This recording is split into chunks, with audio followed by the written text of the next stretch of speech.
What's going on? What's going on? What's going on? You got the almighty DJ CJ Flash back with a brand new episode of I Remember That Song, a live episode that is, and here to tell you all about it is the man, the myth, the legend, Mr. Jerry Dove. CJ Flash, my friend. Dominus Ominous. Dominus Ominous. Dominus Ominous. I knew it. Dominus Ominous. See, I knew we got it. some producers with us tonight, so I was just doing a little mix right there. Is that what that Dominus was? Ominous. Yeah, that's what that was. You know? So only when producers show up, you dance like that? Have you seen me do it before? No. So there you go. Okay, we gotta have more producers on here because that was dope. Do that one more time. No, you're not. No, see. No. Again. We were going well, and then you just. It's all right. That's all right. I guess I should ask, how you doing, CJ? Nothing else here. Anything. Wow. You all right? You good? Everything's good? That's what I get, for real. Okay. How you doing, CJ? You good? I'm good, brother. I'm How good. was your week? How you? It was fantastic. It's only started. It's 2 days in. We're good. How was your weekend? How about that? Weekend was fantastic. How about that weather, huh? You can't beat it. It's going to be 75 degrees out here in Bay Point by Thursday. You guys got the real good weather. I'm running around with the t-shirt, the white beater, and some shorts in February. I got cousins in Ohio that can't stand me, man. So look, with that said, let's bring in the rest of the team. All right, so they can go ahead and make their point of view on that. So how y'all doing? You got your toes done, right? If you're out there in the flip-flops. We got them dead. Wait, Okay. Flip-flops or mandals? Yeah, Ryan said mandals. He say the mandals for festival season. The So mandals there for you go. festival season and out of the country kind of trips, you know. There So. you go. I'm We don't do kind that. of mad that you opted for this outfit instead of the wife beater tonight. Well, it's a little chilly out here at night, but anyway, so everybody out there that's watching, I hope you're still watching. I'm Jerry Dove. I'm the host of IRTS Live. As I remember that song, you're looking at my friends, my family, the crew.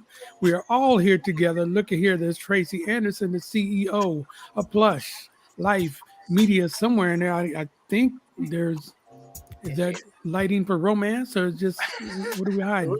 I'm just kind of warming up for Valentine's Day in case a food manifests somewhere. You know what I mean? Yeah. All right. Okay. But just in case he knows, you know. Yes, come on. Yes, cue in the streets. Okay. Well, while he's violining in there, there's Big Russ, one half of the world famous big time DJ. What's going on, brother? What's up, Dove? How you doing, brother? I'm doing fantastic. What's your T-shirt tonight, Mr. T-shirt Guru? Representing all the highways and byways of the Bay Area. True, Bay Area. Okay, all I right. like that shirt. That's nice. Yes. Okay, all right. Every time you wear a shirt, you know she coming to get. You know she coming to get your shirts, man. She just stole it. That's why he disappeared. And last but not least, the latest mama, the newest mama Hey, in the family here. What's going on, Ryan Nicole? What's happening? It's me with my pregnancy hair. I'm trying to show y'all it's real before it all falls out. You know what I'm saying? You know, I saw some pictures of you doing something at Yerba Buena Gardens. Yeah. Something with the Warriors. Is that with the Golden State Warriors? It was with the Warriors. Can you talk about it yet or what? Yeah, I will. I've had a wonderful, actually, couple of days. I had the sip and see for my daughter, Anais. Thank you for attending. And then I got to do a Black History Month tribute video with the Warriors. So as I understand it, on the 16th, I believe they're going to air a segment of it, and then they'll air other segments throughout the rest of the month. They'll air it at the stadium on the big old Jumbotron. And it'll be on all their social medias, and I think it's going to be on their network. So if you have that special Warriors channel, I don't know what that is because I don't have it, I can't afford it, but apparently people have it. And you can see it on TV. So I'll let you know as I get more details, but it was great. It was a wonderful time. Well, when I see it on TV, I'll make sure I put it on my phone and send it to you so you can have it like that. I see your lightweight flex. He just said he could afford it, is what he's saying. It's probably CSN there. Excuse us. There you go. Exactly. Thank you, Tracy. That's an iPhone Pro. He said, I'll record it. I'll bootleg it for you. Yes, there you go. Bootleg it. All right, but look, we're going to have plenty of time to talk about what we're doing later, but right now, let's get our guest up in here today. Jeez. we are going to continue to celebrate Black History Month, and we got two great guests, songwriters, producers, Denny Foster, Tommy McElroy, aka Foster McElroy. Let's bring them on in here one at a time. Here we go. Boom and boom, boom, boom. Tommy, Denny. Gentlemen. What's up? Tommy. Hey. Oh, we had the crowd too. Yeah, y'all got the crowd, man. Y'all done brought the crowd. That's not a crowd. That's somebody frying some chicken in the back. Oh, okay. We do what we can. Though. Yeah, it's called, we do what we can. What's going on, gentlemen? Oh, I'm sorry, I couldn't hear you. What's good? I said, what's going on, gentlemen? We are honored to have you here because you guys, y'all big time, man. Y'all big time. Yeah. Yes, big time. Thank you for having us. It's always a pleasure. When Russell calls, we come running. I was going to say, got to thank I'll Russell. come. I ain't running though. He ain't running. There you go. He is I'll not. be there. Let's start the show off right with trust and truth. He is not running. He's coming, but he ain't running. But I will be there. Yes. And he'll be there early too, because that's what we talked about before. He will definitely be there early, So That's right. So listen, as I was, I haven't met you guys. I know you know. One of you said you know Tracy, right? Yeah, I know. Yeah, we know Tracy. Yeah. When you You said know it, I Russ. didn't see. So I was One of We you know know. Tri- One of you know CJ. Yeah, we know, of course. Yeah. We know CJ from Russell. Yeah. Okay. One of you knows Ryan. I know Ryan. I've met Ryan. We've been in the same space and time. We So have. I'm the Nobody first. I'm the knows you. one that nobody knows me. But I like to say I am Bay Area Black famous. So now, so now you know me. So Well, But listen, listen. Jerry. On that note, Yes. somebody put Bay Area. What did you say? Bay Area Black Black, Bay famous. Area famous. Black Famous? famous. Hashtag Bay Area Black famous for Jerry I Dove. love that. My line. And while you're out there, make sure that you are sharing to your community. So swipe and invite, share if you care, and also drop what city you are viewing from. I know you guys don't do this kind of thing a lot, and so again, we doubly, triply appreciate that you do this. I was talking to Denny on the phone a couple of days ago, and he was telling me that you guys don't, you just don't do this a lot. So we appreciate it. But I was telling you the story about when I was in my radio days, we had Babyface in the studio, and he had somebody with him. And so what I would do when the musicians came in, I would give them DVDs back in these days. And so I said, you guys like movies? Oh, yeah, we love movies. So I was walking with the guy. I said, come down to my office. I'm going to give you some movies. So I'm walking down the hall with the guy. I said, what's your name? So what do you do? You in the band? He says, yeah, I'm write a little bit, play a little bit. I said, really? Okay, what's your name? And he said, yeah, it's no big deal. He said, well, what's your name, bro? I said, my name is Daryl. I said, wait. Daryl Simmons, like Babyface and Daryl Simmons. I say all that to say that's the same vibe I get off of you two guys. Because you just doing it for the love, right? Amen. Yeah. Very humble. Very true. Very, very humble. True. But Thank funny you, man. too, which we'll talk about. So let's Real do sense the of humor. let's do the intro to the folks out there. And just, Denny, let's start with you and tell us a little bit about your background, and let's get the show started after we get through. With Oh, that. wait. Can we get people to share? Can we tell the folks to share? We can do Tracy- that. We can do that. Yeah. Tracy, do your thing. Tell the people to share, and you know what I'm saying. You know what you do. Yes, okay. Hi. welcome, you guys. Again, this is a good time for you to share. Drop what city you're in. We want to definitely give you guys a shout out. What city, what state. We have people that are tuning in from YouTube. We have people that are tuning in from Twitch. We have people that are tuning in from Facebook, obviously, and Twitter. So this is a good time. Share it on all of your platforms because this is going to be an amazing discussion with two producers that we absolutely adore. They are Bay Area royalty, but they are actually global royalty. Yes. And so we have amazing stories that are going to be told, probably, hopefully, for the first time here amongst friends and family. So just make sure you drop it in there. So shout out to Charles. He is tuning in from Los Angeles. And we have Detroit. Shalom, we see you. So cold in the D. Yes. So, what up, though? Let me say what up, though. So what up, though? Yeah. What up, though? Okay. So welcome, you guys. Make sure you share to your friends and followers. We're gonna have a whole lot of fun. So you're saying they're Where is global? They're Destin, global Florida? black famous. Global black famous, not just Oh, Bay no, Area I'm black. getting elevated already in 2 seconds. Not him, them. Oh, okay. Yeah. He got a promotion in 2 minutes. It's all right. All right, Denny, tell Yes. us a little bit about yourself, please, sir. Oh, what would you like to know? I am Denzel Denny Foster, born in Oakland, California. Left Oakland when I was 12 and moved to Pinole. Wow. So I've been in the Bay Area most of my life. Now I live in LA. I sold out for a moment. I love LA too. But I love You the Bay actually first. you actually went to LA and then came back to the Bay, don't you? Yeah. I was in LA for school. Then I came back to the Bay, but now I'm back in LA, which was ironically because I didn't think I was going to end up in LA the Denny second was a time hooper. around. Huh?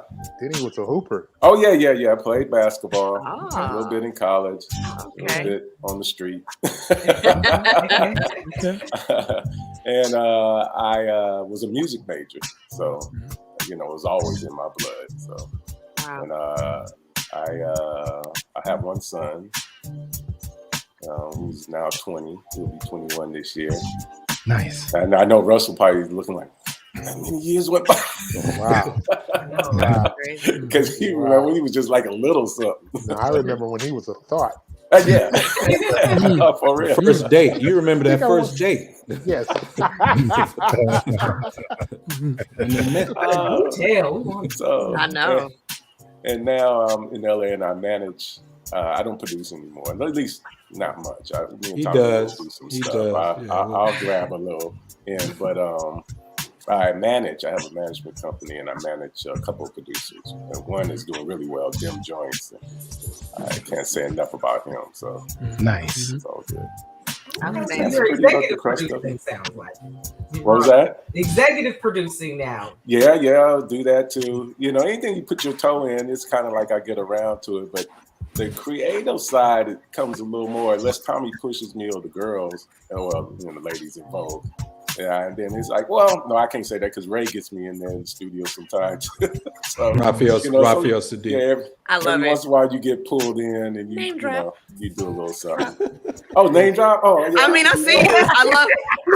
I love how you're just like, yeah, the girls, just the international He's talking to station. friends. He's talking to friends. Right. Girls are ready. Yeah. Just But When that you talk sounds about though- Midway it's funny through when this, you talk to midway people through in this the area. interview, there's going to be somebody walking behind the couch with a Grammys going right Yeah. behind it. That's my boy Quincy. That's just my boy Quincy. Yeah.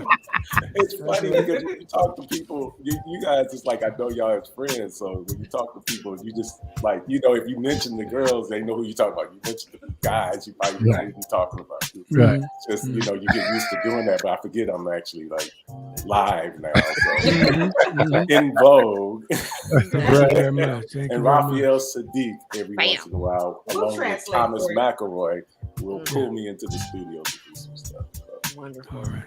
All right, Thomas McElroy. Speaking of him, tell us about you, brother. Go ahead. Well, I was born in Oakland too. People in Oakland know me as Tommy. Hey. People in Oakland probably know me for being a hardhead too before I got into music and martial arts. I was a martial artist before I got into music because I used to get in trouble so much at school and fighting all the time. And so my mother and father made me take piano to get me more focus and take karate, martial arts, to teach me when to fight. And I actually ended up being pretty good at both of them. I definitely could fight. I just left the boxing gym. I just left the gym with my son, but I ended up being a pretty good classical pianist. Naturally taken to the piano. My father was a musician when we grew up in Oakland. He used to play at the Lake Merritt Hotel every weekend. Play his big organ, and I used to help him haul his organ with the rest of my brothers. And I watched him be in a band my whole life and rehearse at our house. And while I was playing classical music, I wanted to play other kind of music too, but he kept me in classical to keep my chops up and to understand music and form and classical compositions and everything, just to make me more disciplined and not just out there playing by ear. He's trying to teach me how to read music and everything. So that actually helped me as a kid, because when I was a kid, I used to stay in trouble in school. I got suspended probably about 30 times in elementary school. I almost got. Speaking of OS, the Oakland Public, I almost got kicked out of Oakland Public Schools at a brother. Doing some special things. but the thing about it is that, when you give a kid something to focus on and something to be proud of, it really changes them. So, I grew up playing classical, and then in high school, I went to St. Mary's High School in Berkeley, which has a wonderful music program at that time, headed up by Bobby Barrett. They turned out Robin Dewey, the bassist for Maze, David Murray, who was an internationally renowned jazz musician, Rodney Franklin, and many others. And I went into that music program because my mother saw my potential, and she insisted that I go to this all-boys high school that I did not want to go to. I wanted to go to Skyline and kick it with my friends. Hey, Skyline. Yeah, but she made the right decision and sent me to private school at St. Mary's, and that really changed my life as far as my music, getting in that jazz band. And I was actually an award-winning jazz band. By that time, I had calmed down a little bit on the fights. I think I only had 1 or 2 fights at St. Mary's off campus. Let me ask you something. Wait a minute, before I almost got in a fight with Chris Hicks, but I knew better. I was getting ready to down Chris Hicks up, but I knew I would have got kicked out of school. You went to St. Go too. Wow. Go ahead, Ryan. I'm sorry. Is this pre Jada Bob, Chris Hicks? What's that? I'm sorry. I just want to know. Is this pre Jada Bob, Chris Hicks? Yeah, he had a shag. He had a shag. So I didn't have a shag. I couldn't grow one. I just had a little fade. But CJ Flash went to school in Berkeley too. He talked about the music program out there all the time, right? Yeah. Berkeley High. Benny Green went to Berkeley High at the time. I know Kenny Green. Yeah, drummer Benny Green. Oh, Benny Green. I know that name. He's a really good jazz piano player. Went to Berkeley High. That went on to play with many people and have solo jazz piano albums. And but after I left St. Mary's, that's when a friend of mine that I went to St. Mary's with introduced me to Denny. I played football with Mario Lee. We both played running back, and Mario was always telling me about a friend of his that did music too. And that was Denny. And he finally was like, "Yeah, man, I got to get you together with Denny. You guys are just alike. And he's funny, you're funny. He's kind of blah blah blah. You kind of blah blah blah." It's funny. There's a cut in on that. When Mario was telling me about him, he was saying, "Yeah, he's like a superstar piano player," and I was just like, "In the band." And I started thinking, first thing came to my mind is Rodney Franklin. I was like, Rodney Franklin, I wouldn't know him. But then when me and Tommy met, we were talking, and we all used to, Pinot had a pretty good jazz band too. And so we used to meet up in Reno, they had those big competitions. Oh, wow. And so everybody, one year I couldn't go because I was playing basketball and I had a tournament to be in. So I had to miss it. And I heard like everybody was coming back, man, with this little guy playing the piano. Oh man, he was incredible. He was like 15 years old. And the whole time, and nobody could ever tell me his name. They just kept saying he went to St. Mary's. And I was like, oh, okay. So later on, it turned out to be Tommy. I was just like, all right, figures. Now, like, he beat me up last week. It was the guy who I can't remember his name. Exactly. But he's a brilliant pianist. So we would have met if I went up there, but we didn't meet for a couple years later. Yeah, we met at Laney College in like summer of 82 or 83. Something like that. But playing basketball, we weren't even going to school. We was just on the court playing basketball, and Mario introduced us there. Wow. And we started working that day too. Yeah, we started working on that day and never stopped. Actually. Wow. And never stopped. Destiny on the basketball court. Yeah. What was that Even know who we was going to be producing for. I think he was. It was a lady named Kay Carney. She was an Oakland Raider. Okay. You did? Okay. Yes. She was a Raiderette, and she was a friend of another girl I knew that I was kind of working with named Jane Terry, who used to live down the street from my parents where I was living at that time. Yeah. So that was our first project we worked on together on a little 4-track, and it actually was sounded okay. Yeah. You know, then he was distracted. He kept looking at her booty, but you know, we got the project done. I was just about to say, let me get Kay on the phone, but I'm glad that I did. Because I believe it's now Kay Kearney Fillmore is her name now. So Okay. don't tell her. She's gonna be here in a minute. It's Leave a that live alone. show, but you know, it's all good. Hey, it is what it is, man. It's good to It hear was- something Hey, good. She was thick.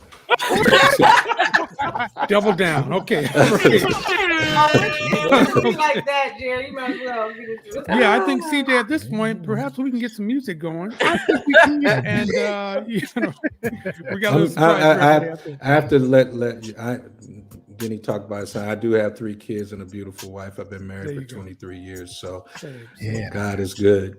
Nice. Let me give your wife her flowers right now, y'all. If you Just don't one. know, she just went out the He other just way. walked over there. Yeah. Well, this is on recording, so she can play it later. But Renee Mancata McElroy is amazing. She's a videographer, an actress, just brilliant. We got to work with her last year in the height of the pandemic That's to right, film this video. And when I tell you that woman pulled magic tricks out of her hat to make that video happen and kept us safe and healthy, like I bow down to her. She did a great job. The video is beautiful. It is a true work of art. And just so You did grateful to come work up with with her. Yeah, that's my other partner.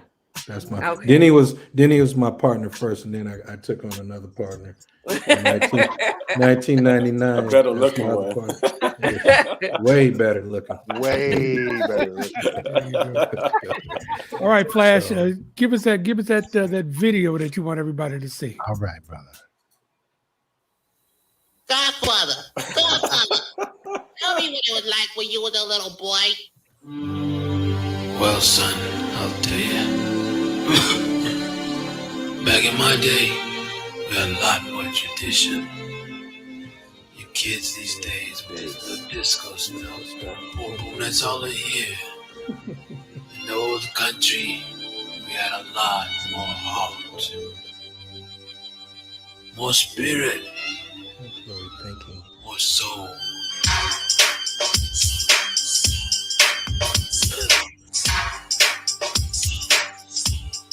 I'm not a witch doctor or a faith healer. Won't sell your dreams like a car dealer. I can only do what you allow me to. You got no soul, that's a rough one. Ooh, let's see what I can do to heal this sickness. No problem, I've got the cure with quickness. Since I began, I've been in demand. And if anyone can give you soul empty like can, it's soul potion. Passed through generations, fought over by the mightiest of nations. Protected, respected, and once the soul is injected, your life is affected. You won't get taught to how you say New York. Adding style to that stiff profile. You loosen up to get down, to get back up and clap your hands to the funky stuff. Tell me with my soul. Can you help us, please? Need your help indeed. Help us by the soul. Tell me with my soul. Can you help us, please? Need your help indeed. Help us by the Here's the rhythm soul. method. Kick the beat that's moving with the funky melody that sets the groove in a party atmosphere. I believe you should start to feel good, but I ain't got to feel good. I'm MC Light with an overnight remedy. Trust me, your soul is soon to be party back down. What you do to get home?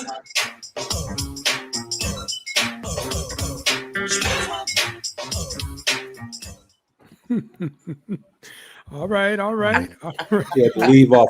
Why'd you have to lead off with that one?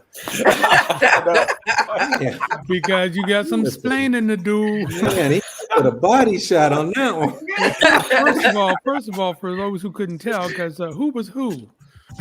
Oh, I was the godfather, the dude in the bed. Okay. Back Okay. on chain. Then I Yes. was the little kid with the hat and the violin player. Godfather. God. Man, that And then video MC had Light had everybody in it. Ray Parker Jr., MC Light, reruns, Sinbad, Robert Townsend. Wow. At the end, you had a free James Brown sign at the very end of it. And had Hammer. Hammer was in it. Wow. In Vogue was in it. In Wow. Vogue was in it. Robert Townsend. Yeah, Robert Townsend. Yeah, we had a lot. We didn't know we had that many friends. Does that mean that you didn't pay him? Is that what you're saying? Nah. My friends, you know. We didn't have that budget. Okay. Everybody had a show there too. Oh God, they were pretty hot property at the time. Yeah. Mm-hmm. That's That amazing. song is Dr. Soul. Talk about that song and how that came about. Shout out to MC Light. I know. Yeah. Yes. Oh yeah, she saved us. Other than that, it would have been Tommy rapping. And it was terrible. I think it was like, we were forced to do a producer's album. I guess that was a thing then. And when we got our first deal at Atlantic, they were instead of us putting out acts, what we wanted to do, they said, you guys should put out an album. So we was trying to figure out what we were going to do, and we wanted to do it, obviously a little mixture of all the music we grew up with, like Tommy said, classical jazz and hip hop and R&B. And so we kind of meshed it all together. And I think like Dr. Soul was close to the last song on the album.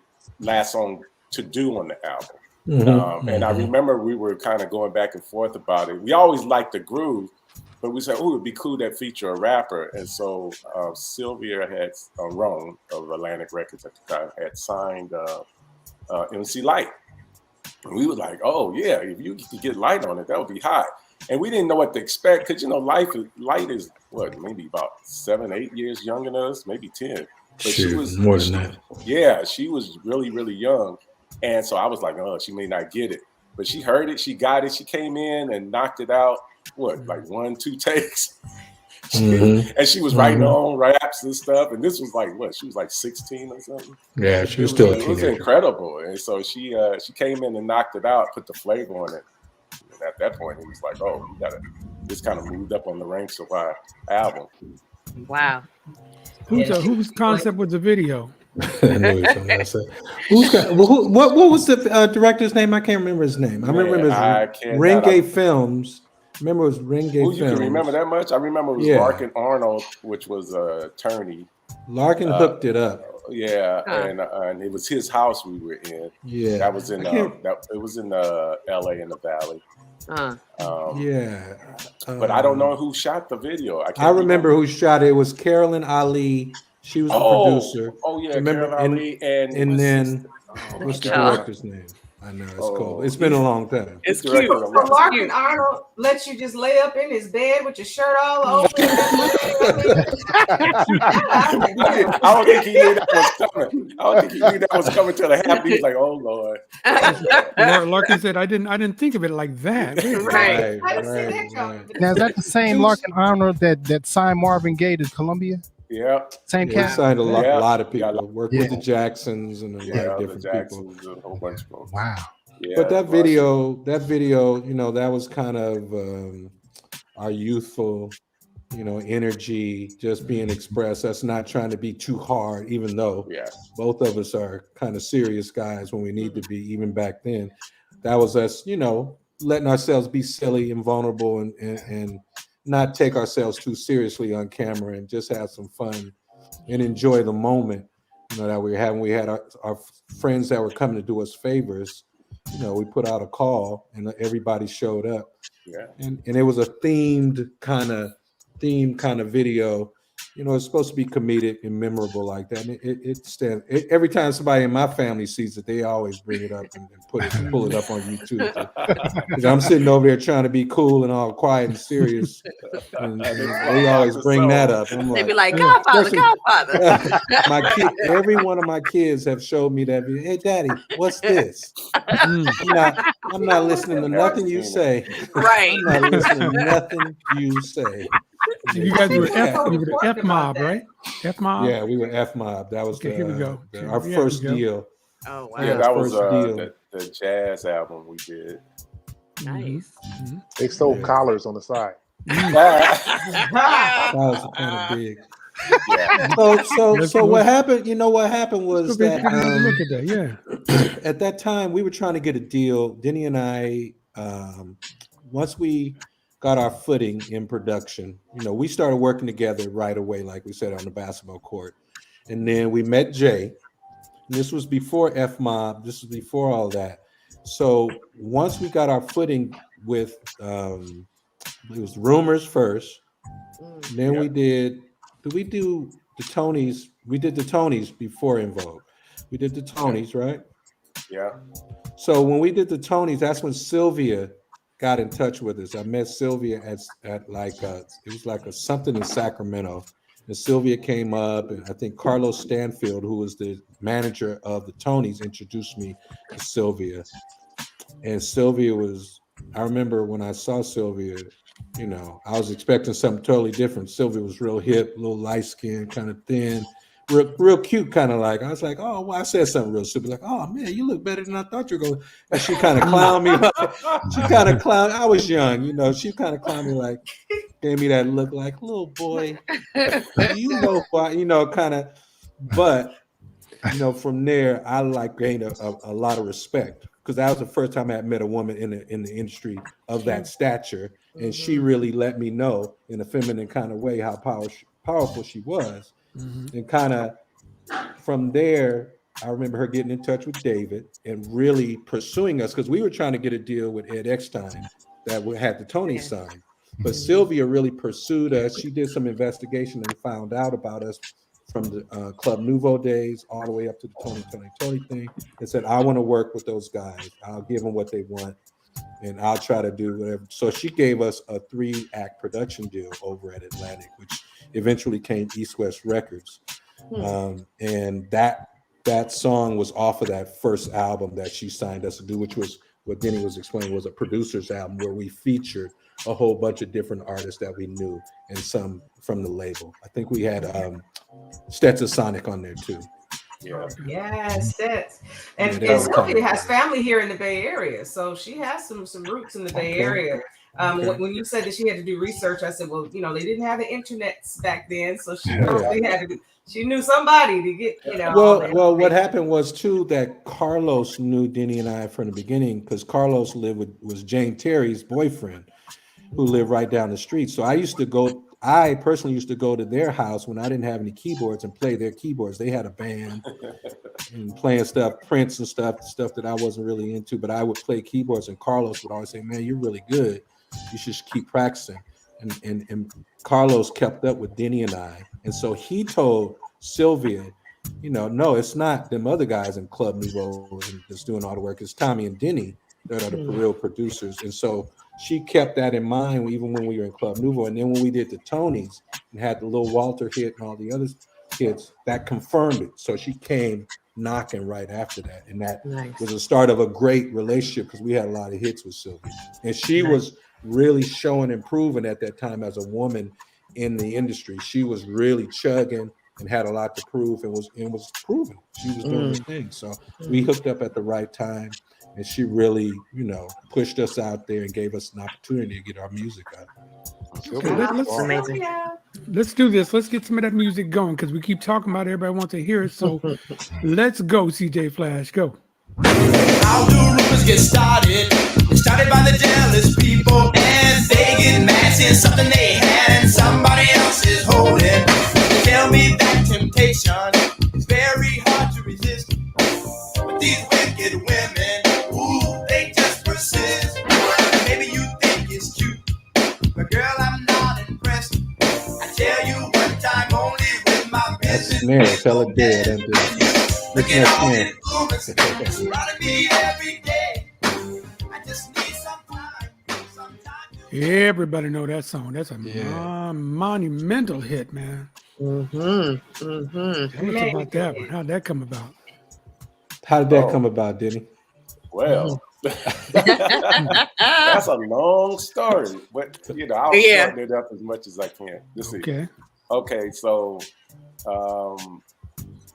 I used to be working kind of like an intern at Felton Pilot's studio in Vallejo, and Felton Pilot was one of the producers on the Confunction. Mm-hmm. And so I was at his house one summer, working at his studio, and then this guy comes over to his house saying that he worked at Michael Cooper's studio, which was in Vallejo too, and his studio went out, and he needed to make some copies of a demo. And so I helped him out, and then we was talking, and he said he was a writer, and it happened to turn out to be Jay King. And he said, yeah, I'm a rapper and I'm a writer, and I got some songs. He said, hey, maybe we could hook up one day. I said, yeah, maybe we could do that. So when summer was over, I went back to LA, and I was working South Bay Galleria, Redondo Beach area, and at a place called Blue Chip Cookies. And my friend, back then you didn't have no cell phones or anything, so my friend that roommate came down to the cookie store and said, man, this guy keeps calling the house. Can you just give him a call back? And I was just say, yeah, when I get off, I'll give him a call. So when I get off, I give him a call, and it was Jay. And Jay said, hey, this guy, first he asked me again, do you produce, right? Yeah, you part of produce. I said, yeah. And he said, well, it's this guy who started this label, and I'm running it, and he will pay you like $150 per song to come do songs on his acts. And I was just like, oh, he gonna pay? He gonna fly me up?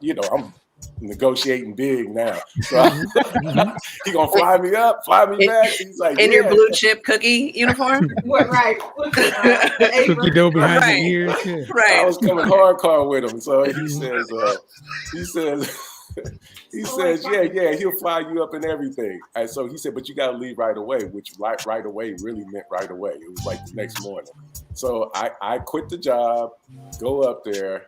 And so we're up there, and then I'm sorting through the acts that he had and which one he wanted to start with first and everything. And so we started working. And then about a week in or two, he came to the studio looking really harsh, and he said that the guy who was funding everything ended up going to jail because he was a dope dealer.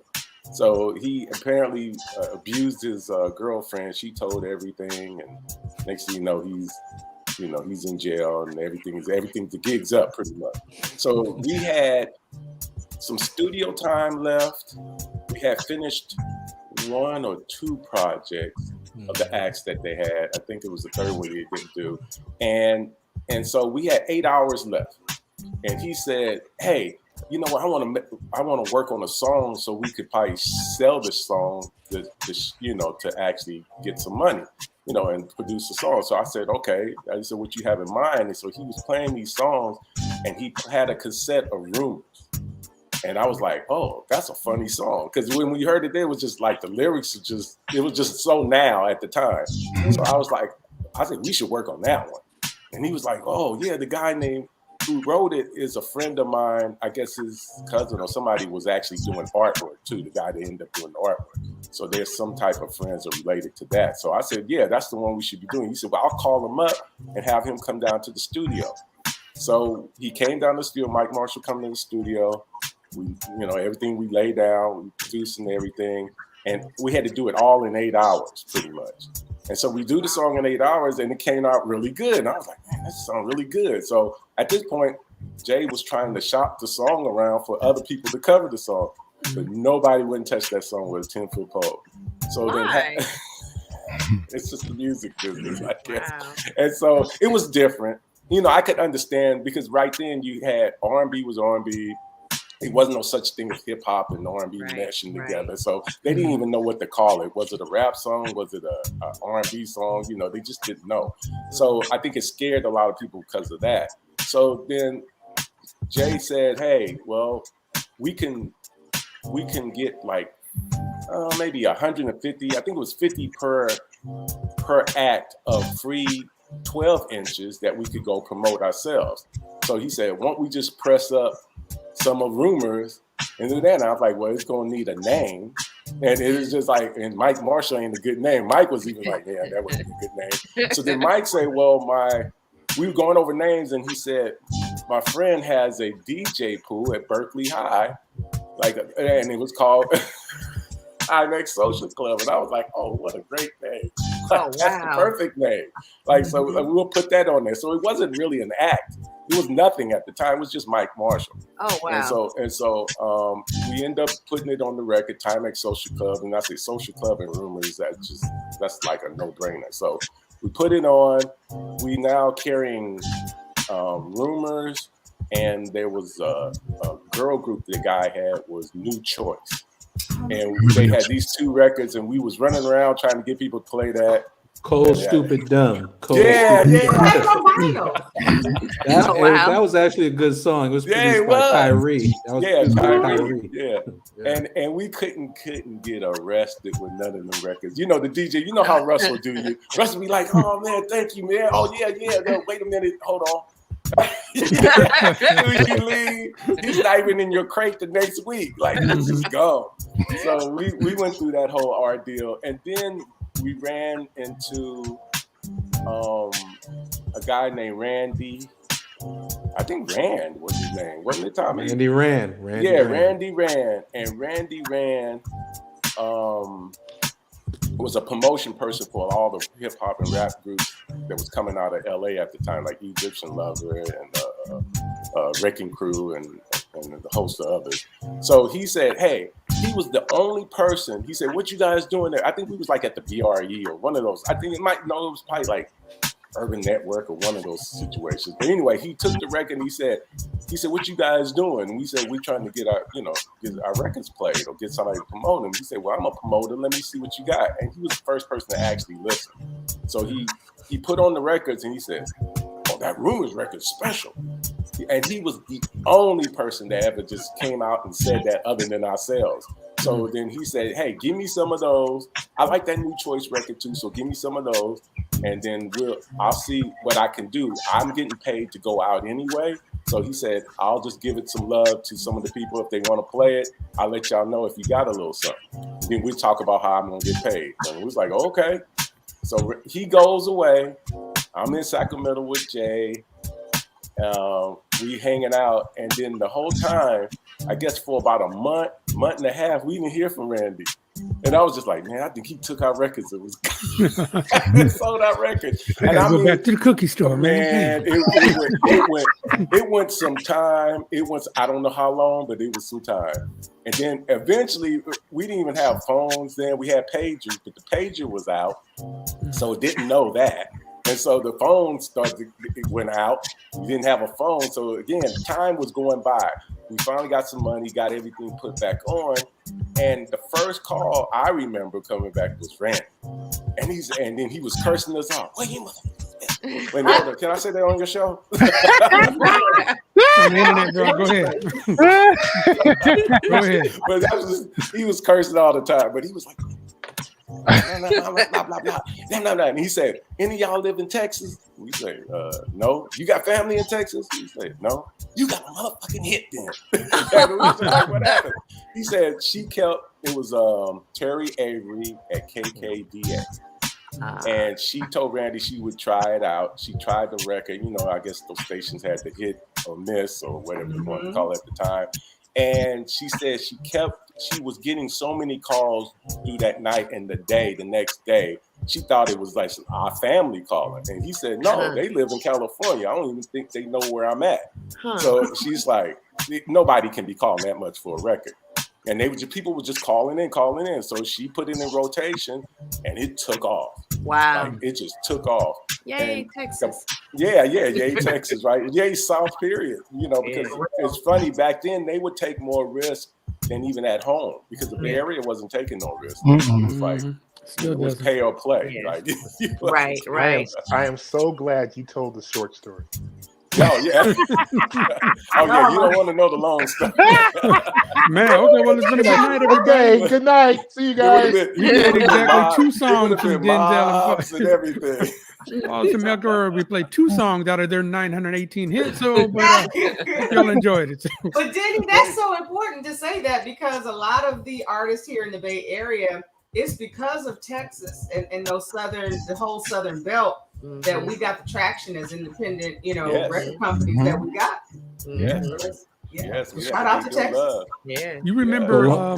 I'm sure you remember that somebody did a version called "Look at all these roaches." Yeah. Yeah. I went to high school with that dude, Critter. Russ Parr. I went to high school with him. Yeah. Oh Bobby no. Kennedy and the Critters.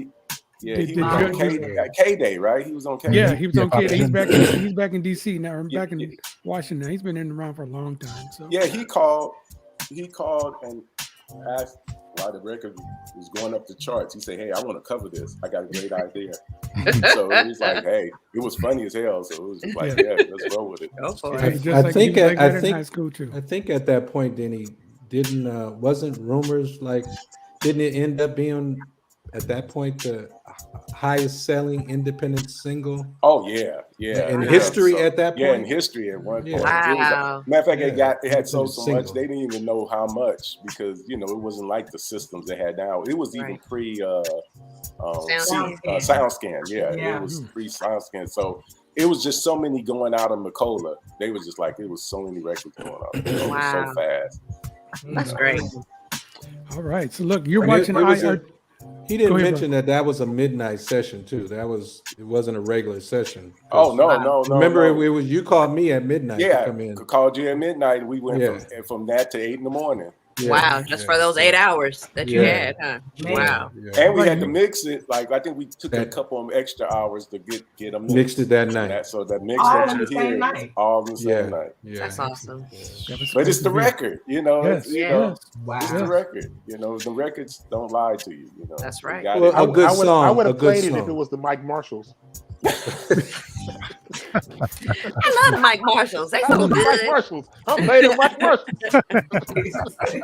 Shout out to Played- he you played know, first but base you- for the Dodgers. You know what it is and Denny called it when he first heard the demo. It's such a good song. It's so relevant to what was going on at that time in our age group. Those guys, some of them were just graduating high school, so they were talking about real people at the high school, and it just had an authenticity to it that I guess was undeniable.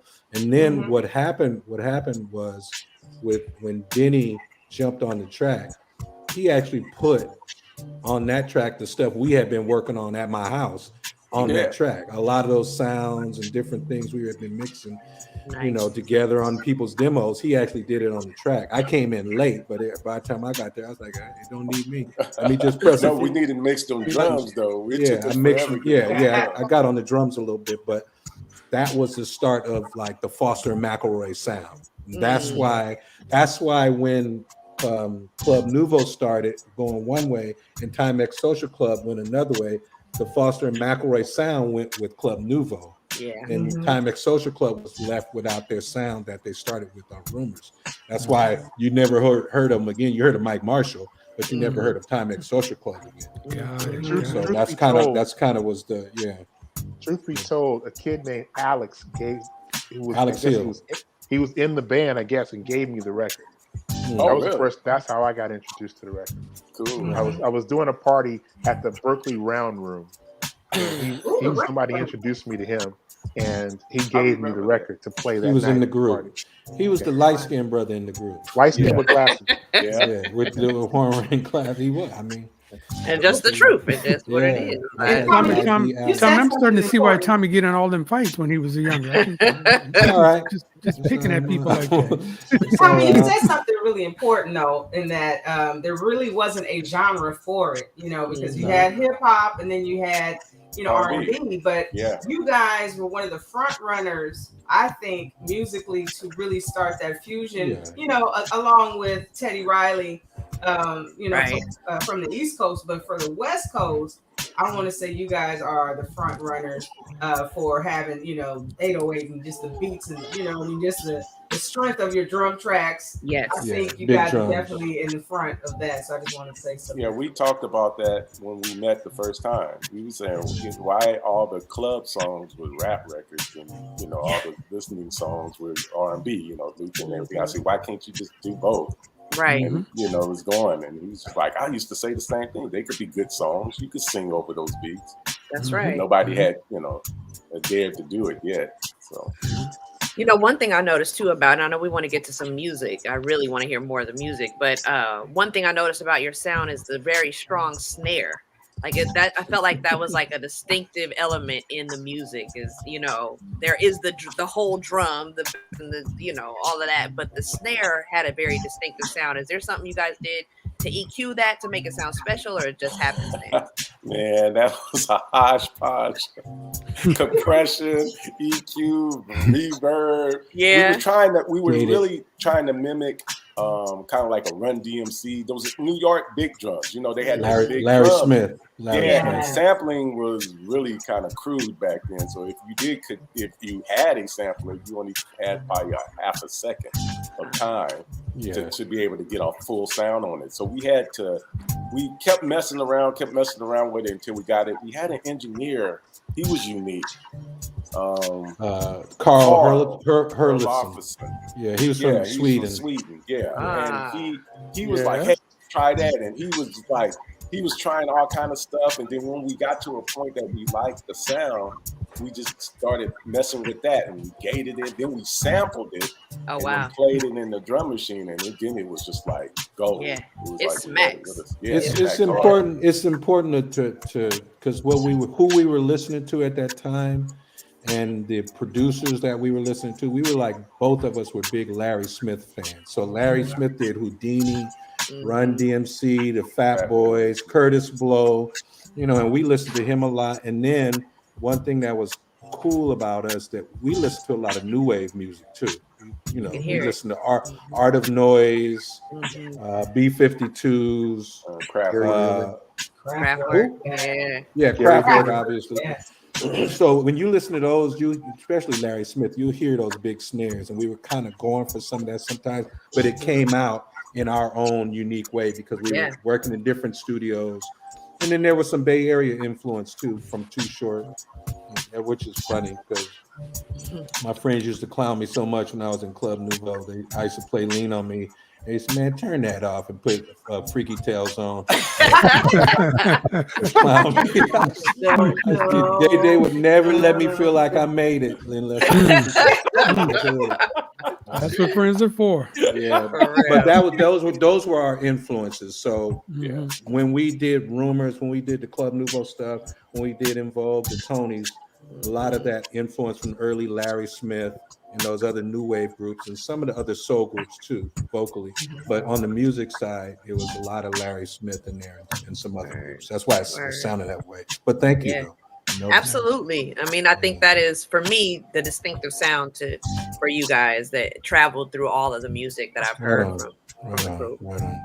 All right, let me jump in here. You're watching IRTS Live. That's I Remember That Song. I'm Jerry. There's Tracy. There's Ryan. There's Russ. There's CJ Flash. And our guests tonight are Denny and Tommy, also known as Foster McElroy. You've heard a couple of the songs that they've done. We're going to try to get through a few more, but the conversation's so good. What we're going to do?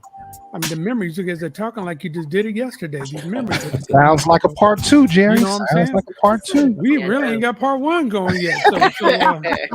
So let's get some more music going and see how we can get. Go ahead, CJ.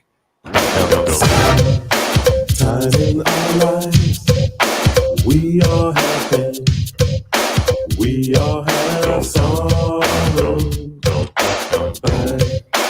if we are wise, we know that there's always tomorrow. Lean on me, we are not strong, and I'll be your friend. I'll help you carry on, for it won't be long till I'm gonna need somebody to lean on. So Denny, Tommy's the dancer, Denny, not you? Oh yeah, Tommy's the dancer. Not the singer, not the dancer. Ali dancer, Yeah, there you go. I got football. Another major hit. Yes. Whose idea was it to sample that nice, sweet Bill Withers song and just turn it into that? That was Denny's idea. Yeah, Nice. It wasn't. I remember when we were working. I can't remember if it was way before Club Nouveau, but he said, I always wanted to do a remake of Lean on Me. I was like, oh, that'd be tight. And then we started talking back and forth, and we're like, but not nothing like not anything like because you can't do anything like Can't touch it. You can't touch the original. And this was like years and years before we were in Club Nouveau, because I think Lean on Me, correct me if I'm wrong, Denny, was the last song done. Oh yeah, for sure. On the Club Nouveau album. And we almost didn't make it. Remember, because Warner Brothers was fighting us about putting it on there. Yeah. But the idea was go ahead, Tommy. It was one of those things where, you know, asserting yourself, us being young and hard-headed and asserting ourselves, and like, man, we're gonna do what we want to do. We're gonna do what we gonna do. Yeah, because you guys don't know what's popping right now. You still got a shag, right. You know, me and Denny was going into the high top fades. A couple of them cats still had shags and afros. It was like, you know, we're gonna do what we do and hook this up. And after we hooked it up, everybody was like, oh, we get it now. Okay. Yeah. And it still had that playful bounce. And I remember with that song, Denny and I were listening to If I Ruled the World by Chris Blow. And if you listen to the intro, to the intro, you'll hear that. And that's we kind of like bit that a little bit, but did it with the big snare that Ryan was talking about in the big drums. And then we put the soul on top of it. And then at that time we were coming back from St. Thomas. Jamaica? Yes, you were. St. Thomas. We were coming back from St. Thomas. And they had a festival called the Goombay Festival or something like that. And they had all these Caribbean bands playing this music, and we had just heard that. So we kind of soaked that up and used some of that in the song too. Yes, you did. On the keys and the second part. So that was the Caribbean Jamaican influence. I was listening to a lot of dancehall then too. Nice. But we just came back from St. Thomas. And we were touring off of Rumors and getting people ready for the Club Nouveau stuff. Nice. Because people don't know, we went out as Timex Social Club. Jay had us out there as Timex Social Club. Yeah, we weren't Timex Social Club. Yeah, but we were out there as Timex Social Club. So it was two Timex Social Clubs. So who did Thinking About You? Was that you guys, or was that the other Timex Social Club? That was Mike Marshall. Mike Marshall who wrote that. That song, and we wrote music. Why You Treat Me So Bad's music for Thinking About You. I wish original, so it was a different song. Yeah, but we split. Thinking About You would have been on top of Why You Treat Me So Bad. Oh my God, that wouldn't have been a Why You Treat Me So Bad. I tell you what, you give me the stems, I'll do it. Right. Back together. Give me the stems, I'll do For real, I'm sure it's like an anniversary. If you ask CJ, it won't be in key, but I'll do it. Hey Tommy, I just see shout that. Out to Samuel too. Shout out to singing Samuel. Mark Elliott, shout out singing Samuel. But real quickly, I just saw that the Kay Carney Fillmore has just popped in and is watching this. Kay, say something, Kay. She must have heard what you were saying. That was our first demo that Denny and I worked on with Kay. Wow. They had an apartment around the lake, a nice apartment too. Nice. I remember that. Yeah, they had a night, and we went up. It was like on the first day we floor. met. Remember that? It was like on the 20th floor, and she was singing. She had a 4-track, and the song actually came out pretty good. You know, that's right. Look at that nervous smile, did he? It did. Oh, Tommy put me on the spot on that last one. Right. Okay. But the idea for Lean on Me was all Denny. Denny is a record producer first, you know, and I'm a musician first. And then when we meld our ideas, Denny is much more of a record producer coming into all that era. You know, I learned how to be a record producer being around him. But he used to work at Motown and sneak in the studios at Motown before we met.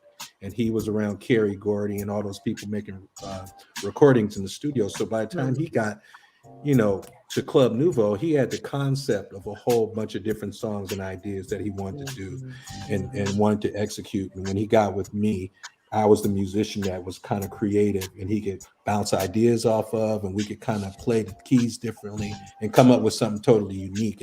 And Lean on Me was like an amalgamation, you know, of our ideas melding together. Yeah.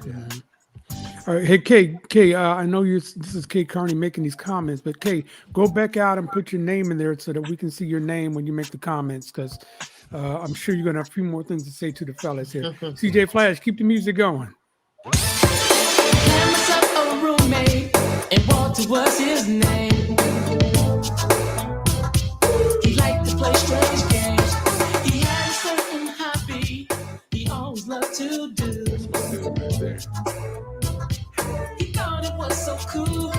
He started making money, but didn't pay the rent. It didn't make much sense, so I tried to ask him nicely when he planned to pay. He said, I doubt it's me today. Hey, little Walter. Hey, little Walter. Listen.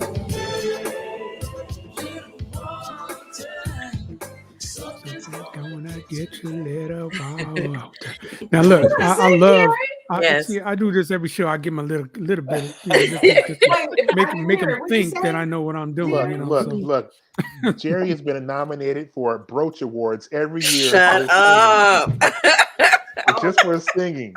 So check him out. 2022 Brooch Awards. I keep telling him it's not a brooch, it's a flower, but okay, whatever. The Tonys are one of my all-time favorite groups, man, just because I love the sound. It's so different. And you guys did your thing with them for several albums. Dwayne Wiggins is a good friend of our show. Matter of fact, the first show we ever did, Dwayne was our guest. And so in his studio, we did the little Mr. Oakland. Yeah, he is Mr. definitely Oakland, in right. Africa. He's also Mr. Africa too. That's He's true. down Mr. there. Ghana right now. Yeah, Ghana. Yeah. And I hate to keep asking the same old question about the idea for these songs, but everything that you guys were doing was so different than what everybody else was doing. So I gotta see where the genius came from. Yeah. Can I interject? I want to know too. I have to sprinkle something on top of that. What that song taught me, I was pretty young. That was one of my first tapes. The song in the video taught me that if you didn't pay your rent, you would get killed. So that was that. You were traumatized. I was like, wow. I'll be paying my rent. Yeah, your rent. Yeah. Something's gonna get you, little Walter. Okay. No, it's the roommate. Not the landlord. It was the roommate. Got it. You never know what kind of influence you have on the children. Right. I was like, I'll be paying my rent forever. I got it. Let me tell you what my parents said. My father sat in the car and said, this music is never going to last because they stealing from all this church songs. God don't like this. He sat in the car. I swear he sat in the car. He was so serious. He said, you're stealing all this church music. This ain't going to work. The Lord is not pleased. Right. Yes.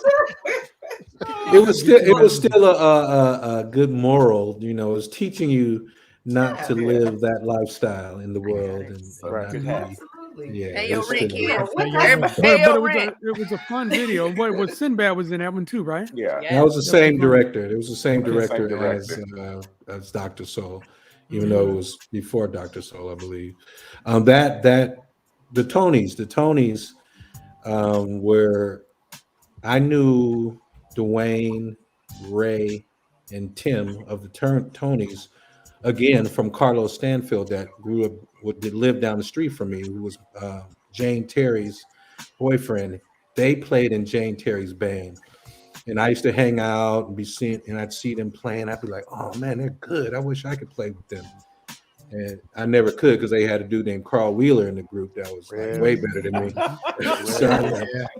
So in my mind, even at that age, I was thinking to myself, how can I do something with them? And I was always like, if I'm ever a producer, I'm gonna produce them, and that way I'll be in the group, So once we got a deal, we did Club Nouveau. We got offered a few production gigs. We went to Ed Eckstein And Ed Eckstein was like, "Oh, well, what are you guys working on?" We say, "Oh, we're working on this, we're working on that, blah blah blah."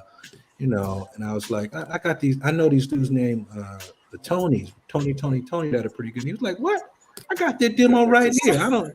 It was like one of them tossed to the back demos. Yeah, I got it right here. I didn't like it that much. Blah blah blah. And I was like, no, you don't understand. They're trying to be like Prince. They don't need to be like Prince. They could be like a mix between the Time and the Police with a little bit of, some hip hop in there." And he was like, "Oh, okay, keep talking." I was like, "Yeah, Denny and I can do this, and I'm trying to sell it." And then Denny jumped in and he was like, "Yeah, we can, blah, blah, blah, blah, blah." Then he came in with the deep voice and the seriousness. So he went for it. He put the bass on it. He put the bass on it. He put the bass on. So he went for it. But the Tonys were guys from around my way, my neighborhood, who were always sharp. I kind of had an eye for that too. Dwayne and Ray were always sharp, always kind of different. Girls liked them. I didn't really know Tim, but I knew he was a good drummer. So I knew they had the look. Piano too. Yeah, true. I knew they had a good look. I knew they had a lot of personality, and I knew they were super talented. So Ed Eckstein, he agreed to give us a deal doing them. And we used to rehearse and try to write songs at my mom and dad's house. And we wrote that song like right off the kitchen of my mom's room. And I remember Ray was saying, "I always wanted to do a song, off of Wade in the Water." And then Denny was like, "Yeah, we could do it, but we got to call it something different." And he was like, they were going back and forth. He was like, I think Denny said, "Let me write it. I'm gonna come up with something." Then he said, "Yeah, I'm gonna write." Denny can hear you, right? He's used to it. He was like, "Yeah, but I'm gonna write about these D boys in the hood, though. It ain't gonna be Wade in the Water. I'm gonna write about these D boys." It was almost those exact words. So we started working on the music, and then he came back with the melody and the storyline. So he wrote that whole top line, and I think he and I and Dwayne and Ray did the music together, if I remember correctly.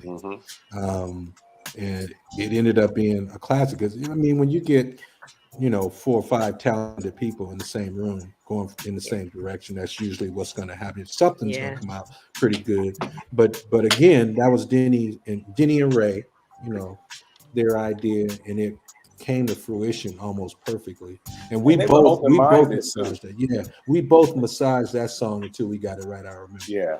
We tweaked it for a minute, but I was happy that they were open. You get it with a band, and then they used to doing things their way, but they were just so open to, hey, let's just do anything different. That's anything cool. That's as long as it's different. Like just let's go for it. So we was experimenting along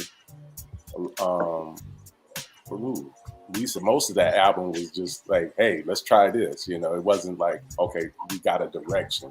We really just went in there and experimented. Filling it out. Yeah. Nice. They were that for the Bay Area. That was such a huge because that was right before I started working in the industry. And so just as a fan, knowing that number one, you guys all came from the Bay Area, we were so extremely proud. And then to know that it, was a national or international hit, we were like, oh my God, something's going on here in the Bay, And so you're saying that you were instrumental in convincing Eckstein to sign the group. No doubt. Yeah. It wasn't going to sign them. The demo they turned in was terrible. It wasn't them. It wasn't them that I knew. It wasn't the them trying to be personality Prince. that they had. It wasn't them. It was them trying to exactly. They were trying to do the Minneapolis thing. And the thing that I know, and still to this day about the Bay Area, and this is what I'm more proud of anything about my musical legacy of the Bay Area. We don't follow anybody. We come up with our own trends or set trends. When you come to the Bay, we got our own sound. We got our own, every artist is different from the next artist. Every producer is different from the next producer. We don't follow New York. We don't follow LA. They follow us. That's so even way back then with the Tonys, we knew we wanted to come with a new sound. We didn't want them to sound like Minneapolis. It was like, no, we're not sounding like Minneapolis. We're going for our own thing. This will be very distinct when it comes out, and it will be a Bay Area thing. And we accomplished it. And Ed was very happy. And he, he put us on to a whole bunch of other projects after that. And really just kind of like kicked the door open, for a lot of the independent, for the E40s and all the different people that came out of the day. You guys were very, very instrumental and front runners for that. Absolutely. To say this publicly, I've been wanting to say that. I know we joke offline and all of that, but in all seriousness, you guys definitely are trendsetters, Yes. and thank you. have touched so many amazing careers. I second that. Yeah. There's your friend Kay Carney right there. There's Kay. You see her? Hey, Kay, girl. Where? Okay. Oh, right there. Yeah. Hey, Miss Parker. She looks All right, now don't get beat up.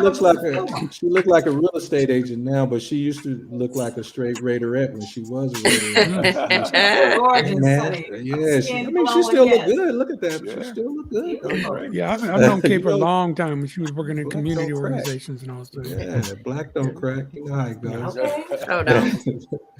But yeah, Crack. the Tonys were instrumental in our production career because that's when we were really able to dig in and there was no doubt about who was producing. When we were in Club Nouveau, there was kind of a confusion about who were the main producers. And Jay was a producer and he was a writer and he did contribute to everything that went on with Club Nouveau. But the main musical force in production, that was Denny and I. Now, that was the meat and potatoes of it, and there was some confusion at one point about who was producing. And that was part of the reason Denny and I were like, we need to expand our universe a little bit and go out here and do some stuff on our own. And that's when the Tonys came up. And again, it was the right choice at the right time. Yes. And it worked out for everybody. And they're still going today. Ray is still. I still work with Ray. We still work with Ray. That's great.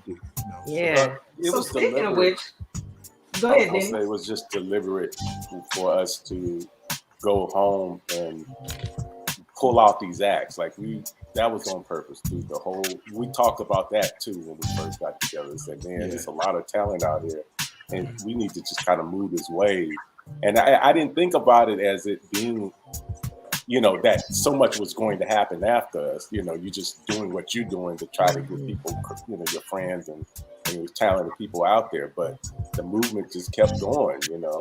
That's so important. Yeah. I still want to hear more music, but I have to say, in this era, we hope that these artists who are blowing up, who are big, are reaching back and grabbing the next generation, putting folks on, making sure that this Bay Area legacy continues on.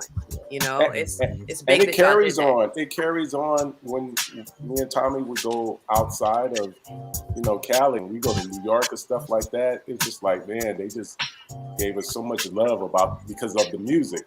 They said, man, they're about their business. Those people out there in the music. We can't talk about Oakland and music. It's just it's a Bay thing. It's a Bay thing because the Bay Area breeds a certain type of person too. Denny and I are kind of the same ilk a little bit. Kind of, we're like team players.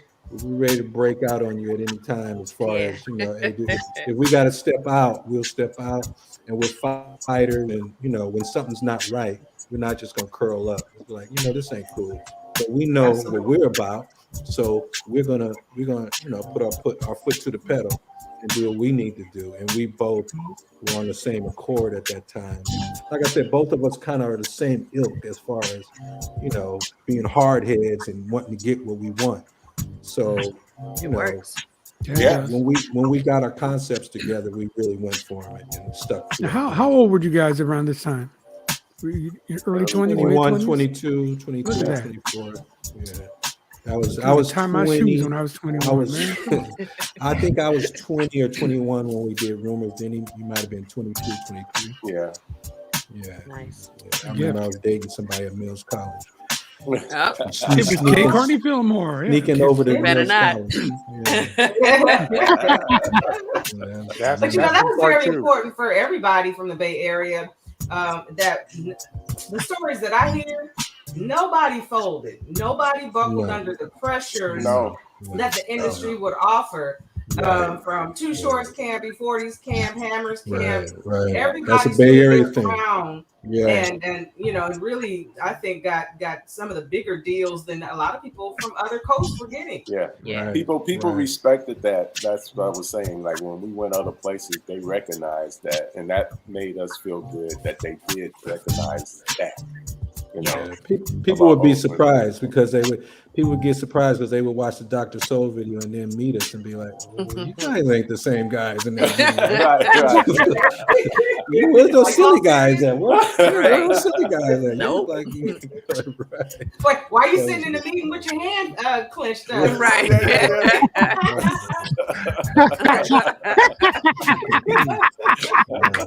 All right, Flash, let's work another song in there, buddy.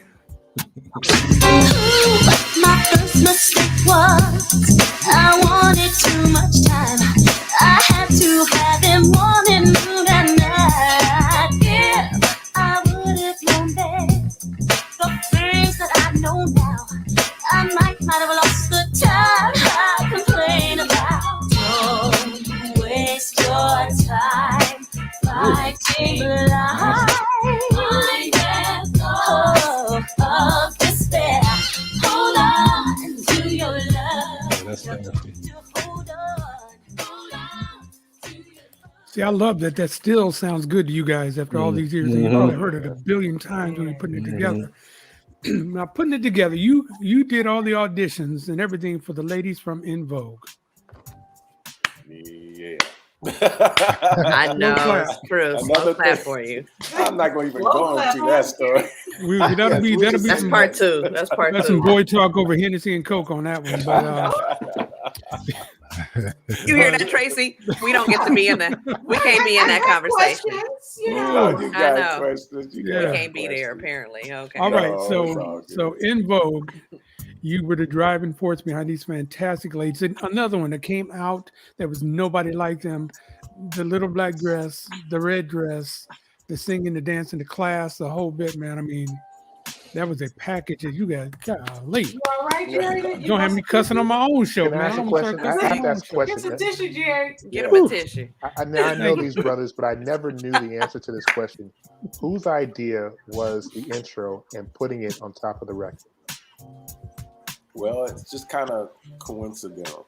We were working on the record. Tommy had done the beat like maybe, I don't know, months ago, Tommy. What you just had the beat, and we were going through stuff. And the girls used to warm up, and we would just take a song, an a cappella song, and have them warm up. And that day, they just happened to be doing "Who's Loving You" and singing it because they started singing it. I said, okay, that's a good one to warm up with. So they're warming up inside the piano room, singing it, and Tommy is like, hey, I got this new beat. You know, the one I was talking about, I want you to hear it. So I was like, okay, we got some time. So we hearing the beat, and we groove into the beat, and it's just like, and the bass line wasn't there, but the big payback sample and the drum beat, pretty much the groove, except for that. I know, don't say that. Oh, Somebody say sample? Well, no sample. Yeah, somebody say sample. Anyway, cut. No. So anyway, he was in there playing it, and I was like, oh, so we grooving hard, and all of a sudden, I said, yeah, I'll bring that back, and he happened to hit it when they went the ending, and he hit it, and it just happened to be in the right key, and I was just like, I said, oh, let's just do "Who's Loving You" again and try to figure out how to incorporate that with the new music. And then we thought about it because of sampling. You know, we were just like, I'm not trying to. And it wasn't because of Big Payback. It was actually because of Who's Loving You. That's a big Motown song. And I kept saying, we're not going to get no money from that. So I said, forget that. Let's just write a new song. So, but the girls really liked Who's Loving You. So I kept saying, well, maybe we could figure out how to incorporate that intro to with the music.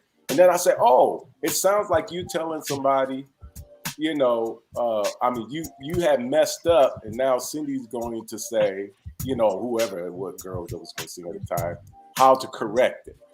You know, so it was like, that's perfect. So now we can make a whole new song and just tie that away as just an intro. and that's what it ended up being. It was, it just kind of. But he that was the original concept. Then he went back and worked with the girls and made it into a real arrangement because they were singing it kind of straight. He went back and nudged notes and figured out the harmonies and the timing, how it could just drop, and he put on that boom boom right where it dropped. He did all of that, and then we worked on the music together. Yeah. Once the music was there. Did you have it separate? You had it separate at first, then you moved it to where. It was separate. It was separate, and then when I found out the U from the time I heard it that first time, I knew it could fit. I just had to find the range for it to do it. Right. But I think the longest thing on that song, even the lyrics didn't take a long time, was that bass line. I would not give up. I just kept going. Get rid of that one. Get rid of that one. Oh, I'm messing up Tommy's beat. Oh, I can't do this. And then one day it just locked in. And I was like, did Jamie play that beat? Huh? Did Jamie play that beat? No. That was the bass line I did. Denny played that. Yeah, I played that on the keyboard. And nice. And I remember Tommy was like, "Oh, we just go back at it," and that's what we did. We would go mess with the song, and then go, okay, we going too far. Leave it alone. Let's go to another record. So we go to another record, came back to it, went to another record. I think one day he went to, I do remember what day it was. He went to pick up Robert Townsend because he was coming to the fair. Right. I remember when he came to the studio. And he was coming to the studio just to, I guess, to do something. I forgot what it was. But anyway, and when you went to pick him up is when I came up with that bass locked line. it in. That's when you locked it in. I remember. And that's when I came back. And the reason he was probably having a little trouble locking it in because the way I did the drums is a little off, because that was the first time I tried to loop something and play drums with it. So my loop point was a little off.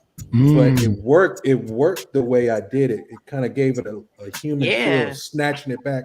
And I remember it gave him a nightmare. Yeah, because of the way my brain works, I was like, no, it's got to be right. And he was like, no, don't change it. No. I was like, man, the snare is flamming, Denny. The dang snare is Tommy argue about that snare. I'll be all the way to the mix, to the master. I don't think I like that snare. And it's hot. It's hot. He felt it. He felt the humanness in the loop and the error that was actually a good mistake on the loop. And he fit. It took him a while to fit the bass line right in that pocket because it wasn't right on the grid. So he got it once he got in there, it was perfect. Everybody's like, "Ooh, that is nice. That is nice." So that's when we were able to move on and kind of piece the rest of the song together. And that's another point where with the girls, I remember with the music, I didn't want any of that music to get in the way of what he was doing with the vocals. So I left it very sparse and didn't put any full chords underneath. He was making a statement of the chords with the vocals, and I just did accents and interesting sounds around what he was doing. Then he kind of moved some stuff around here and there. Well, yeah, we talked about that. We also wanted the girls to, we felt like it would be a little different than them just singing verse and hook.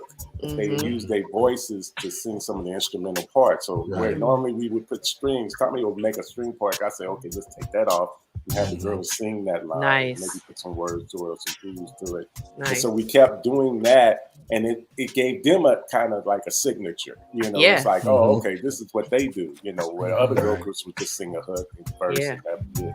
Yeah, what you did with your vocal arrangements with 4-part harmony, it was, from a DJ standpoint, it was weird because sometimes you get songs that just don't sound like anything else, so it's hard to put it in your set.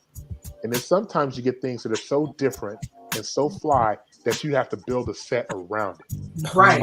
And that was the challenge. So it made me go out and find music that worked around the song. And it really that was one of the ones that I was like, okay, all right, that's dope. That's dope. Because you hear the influence. We will not name the influence, but you hear the influence and you're like, okay, this is hot. And then, okay, now what do I need to build around that? So that from a DJ standpoint, it got us right away. And they're very laid back and very humble. Yes, they are. Right? Yeah. That was groundbreaking. Okay? Absolutely. I got That was a good song. That was a good track. about that because nobody, number one, was singing that type of harmony on that level. Right. You know, unless you were Whitney Houston, you know, right? But she only one person. Right. So that, you know, we'll get more into that, but it's like, and then laying on top of those kind of beats and just groundbreaking. So, and their look, everything. On the record company and radio side, it must have been for the promo staff to be able to sell it to radio. So we need this intro we're not going to give you an edit without the intro. You got to fit the whole package, you know. And then later on, after it became a mega hit, then there was an intro. Then there was a version without the intro. Without the intro. So to get radio to buy into that for this brand new group that nobody knew about, it was hard. That was fun. It was hard. Actually, that was an argument with some of it, and then the research came back and saying every time the intro was on, you know, then that locks us in. That locks us in. So they was like, we got an issue with the intro on it. I was gonna say that back then it was something that inspired us to go into that motion of song. We just had our own version. It really was like Soul to Soul. Yes. Soul to Soul had just came out, and the tempo had dropped down to 90 something, and everything else, you know, in the clubs were like, you know, 120s and jack swinging and everything else. So when that record came out, I said, yes. It's like now you can, because that gives you time to actually do vocals and make these arrangements. You ain't got to really do these quick flips of vocals. It really brought a feeling to the records. And so when Soul to Soul came out, we was like, oh, maybe we could try something like that. And Tommy had that drum beat at the tempo, which was perfect because it was around the same tempo. Perfect. That's and perfect. solidified them as major vocalists. I mean, absolutely. You know, for a debut song, anybody hearing that, you're like, oh, you have my ear, because these girls are beautiful and they can really stand 10 toes down and sing. You know what I mean? Also solidified them in the world of videos too, because that was that video must have played 1 billion times. That was a great video. Tarsim did that. Tarsim did a lot of Let me tell you. Before you move on, let me tell you a secret about that song that a lot of people don't know. I think I remember telling Denny, but Wynton Marsalis played on that song. What? Oh my god! Yeah. Technically, you hear the song, the little part. Yeah. That's what Marsalis. Don't tell me. See, that's why we got you on the show telling stories like that. That's amazing. That's a sample, but they'll never figure that one out. I chop. Well, they do. They will now. No, they'll never. He'll know it's him, but he won't know what song or what recording it's from. Yeah, that's lit. Because it was 2 notes, really. Yeah, it was. I think it was also 3 notes. The way I played it.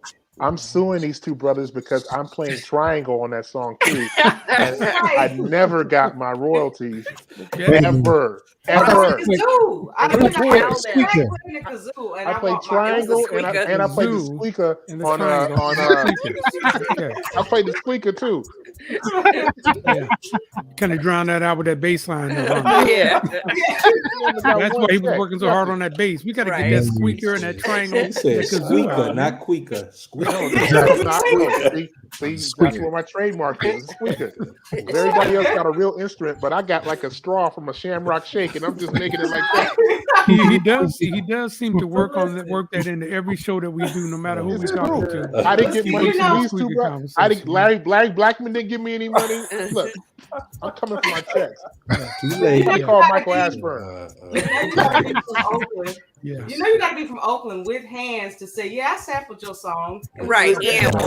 I know my legal right. I know that's way past where you can sue anything. Statute of limitations. Statute of limitations. Well, just in case they decide they want to come after little old me, why don't you play another song, ZJ? Got you covered. Tight clothing, high heel shoes. It doesn't mean that I'm a prostitute. No.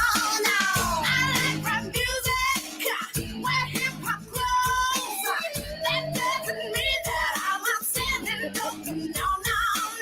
Oh, forgive me for having straight hands.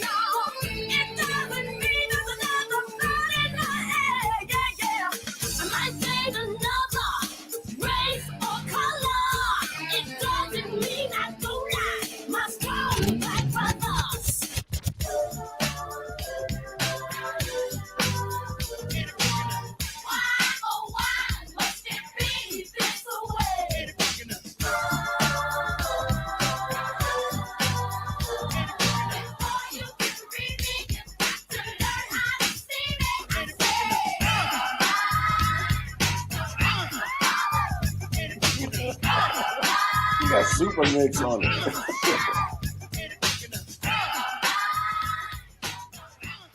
Look at you. Look at you. Okay, CJ. All right, Flash. It's the music director, CJ Flash. He over there trying to show out now. Look at Yeah, him. Before they tell this story, can I give my truth, my admission right now? Yeah. So Denny and I met. I forget exactly how we met, but our whole relationship was over John Madden football. That's how we became friends. And I didn't know he was a producer. And so one day we were talking. He said, "Let's play some Madden." I said, "Okay, well, I'm at the studio. Why don't you come by the studio?" I said, "Studio for what? You a photographer?" He said, "No, just come by the studio." I said, "Okay, whatever." So he gives me directions. I go over to the studio because there was no MapQuest, and I go to, I think it was Live Oak. Berkeley. He says, "Hey, listen to this. You're a DJ. Listen to this song. Tell me what you think." So he puts this track on, and I'm listening to it. I'm like, this is the worst shit I ever heard, man.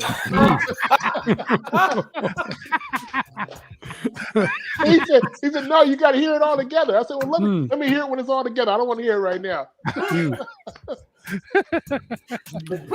I had no idea who he was or what he was fostering McElroy. I had no clue who he was. No, Denny. But you know what, Russ?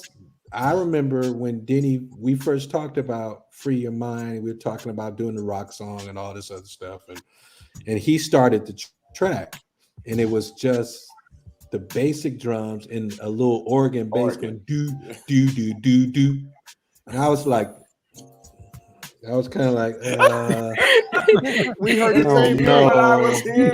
I don't know. He done lost his magic. Oh, man. But then I already knew, what he was playing may not have been what he was hearing because of what we talked about. Yeah. So he went back and then got the guitar player to come and do it. And then we beefed up the drums.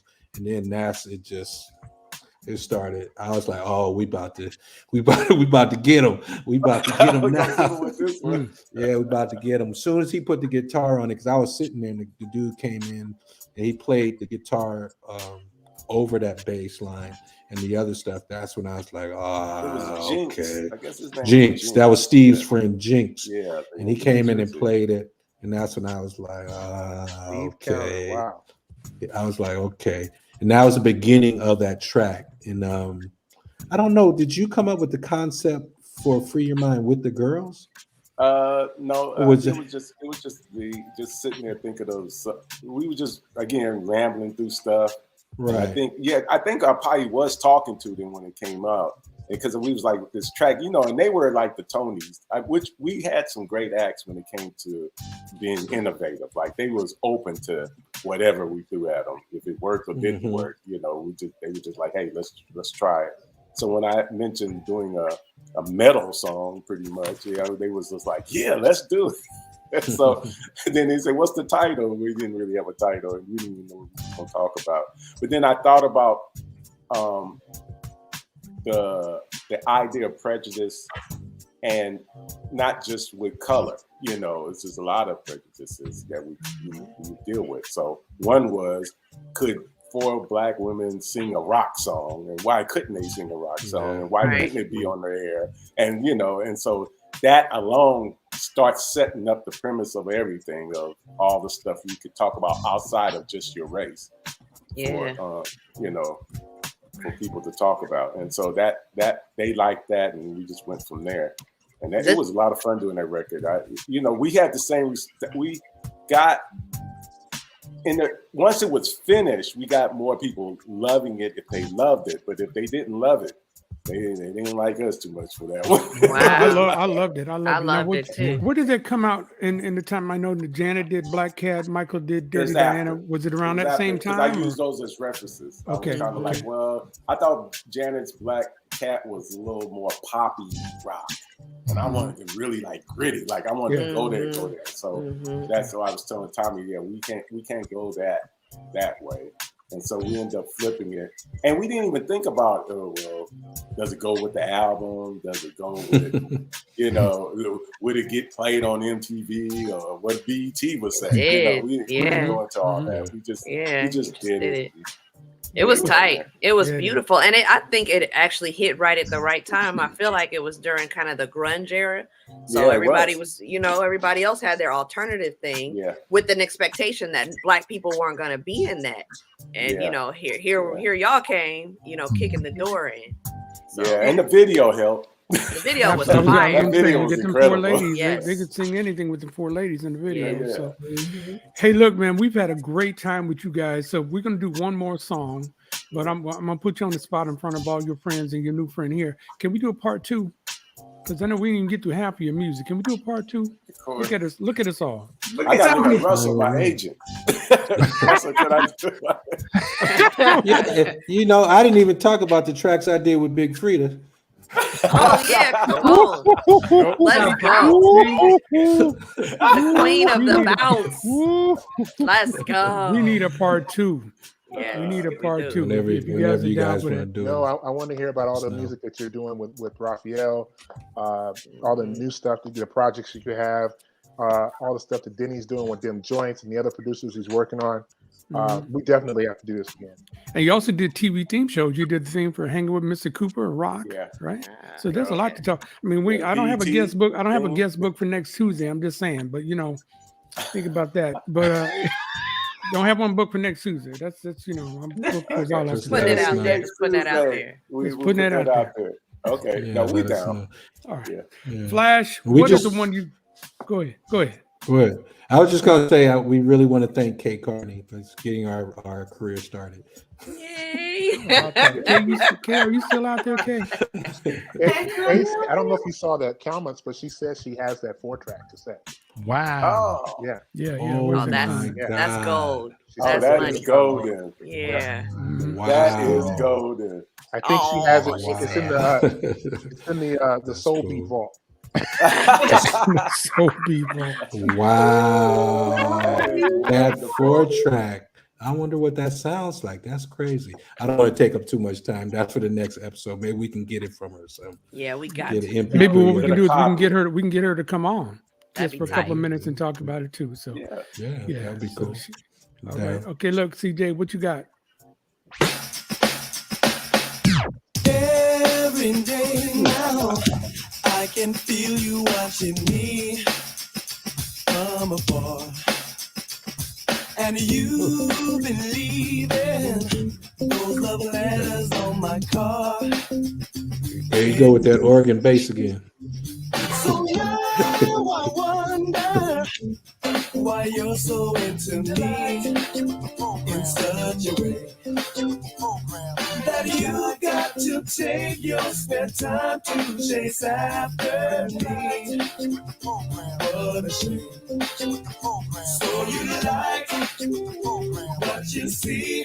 Hey, you better put a hold on me. Hey, y'all just funky, man. Just Kinda funky and nasty. stuff, man. Just funky. Okay. Grady. Grady. Goodness gracious. Grady. I went to high school with Grady. Oh wow. Speaking of That's school, well. AKA Samuel. Yes, Yes. a friend of the show, Eric EQ, says that he went to Riverside Grammar School with you. Denny? Denny. With Yeah. me? Yeah. Woo! I don't even remember Riverside.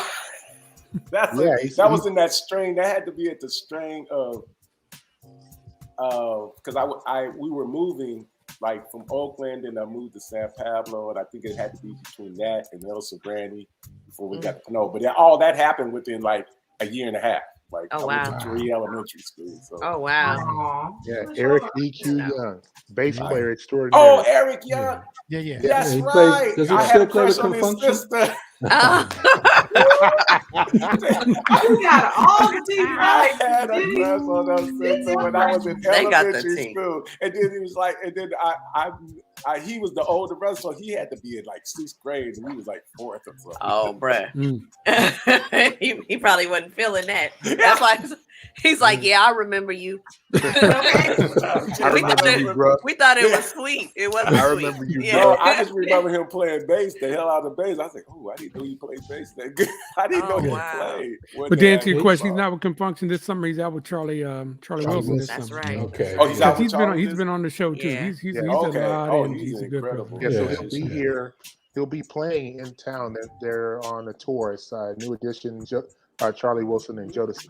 Yeah. Was that March? Yeah, coming up March 16th, I think. Yeah. Okay. And another bass player, James Early, said to tell you hello that he wrote me a big old thing that's about how much family. what an influence you guys were to him. So J.E. What'd you he think of loves his y'all. sister? He loves Benny? y'all. James got hands too. I don't know. If I do James, I like her too. Samuel Wells. Let's talk about. You want to talk about Samuel Yes. Wells? Yeah. Sam went to school with Sam, and when we had like 15 minutes to put together the group Club Nouveau, he was the first person came to mind. Jay knew Val, and so I said, "Yeah, I know a guy that sings." Well, hopefully he's still singing because I don't know. He was just at a talent show in high school, and I was out of high school. He was like a couple years younger than me, and I played ball with his brother.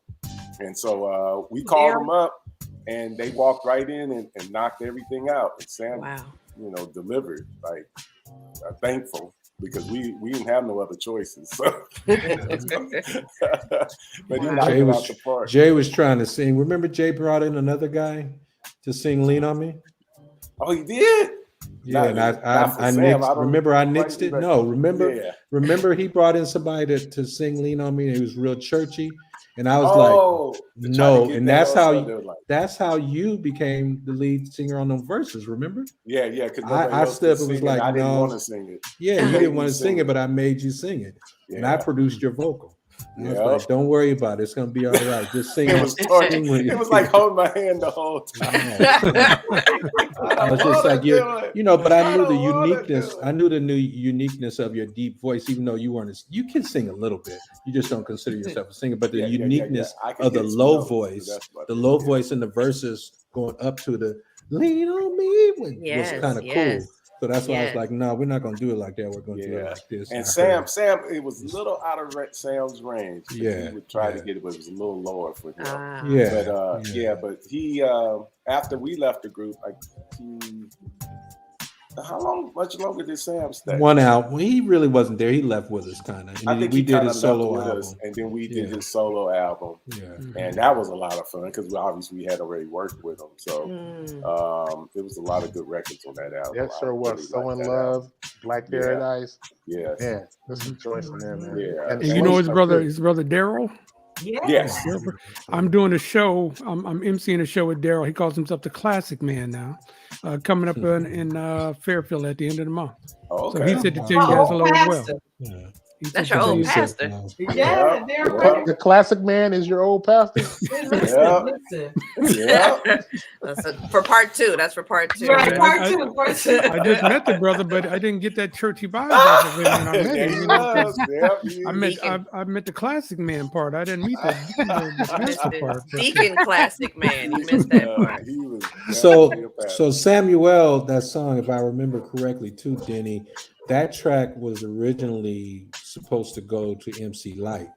Oh, wow. And Samuel heard us working on it. Because if you listen to the song and parts of the song, you'll hear Denny say, or we had Samuel saying, "Delight." Yep. You hear that, and that was for MC Light. Oh. But he sang that one part, and then he just kept singing stuff on the track, and hijacked the whole track. I heard that. Wow. He just kept singing. Oh, I want to make up a verse. Let me try this idea, and he just kept doing stuff, and just took over the whole song. And by the time it was over, we were like, sorry, MC Light, we'll give you Back to Soul or some other track or something.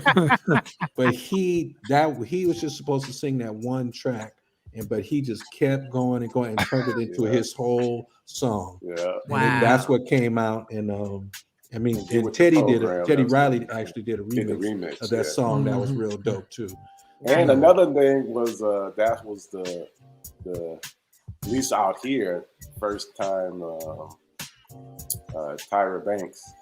Oh, it was in the video. Really That's sad. right. She was in the Oh, wow. video. Okay. She was like 16, right? Got to be young too. Yeah. She was 16. I remember I actually personally picked her. Were you sitting there with me or? No, I remember was going you and Sam. Sam wanted somebody else.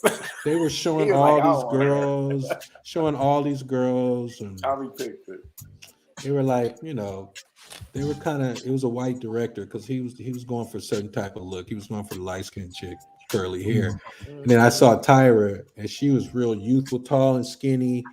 And you know what? She wasn't like fine, but she had she was striking.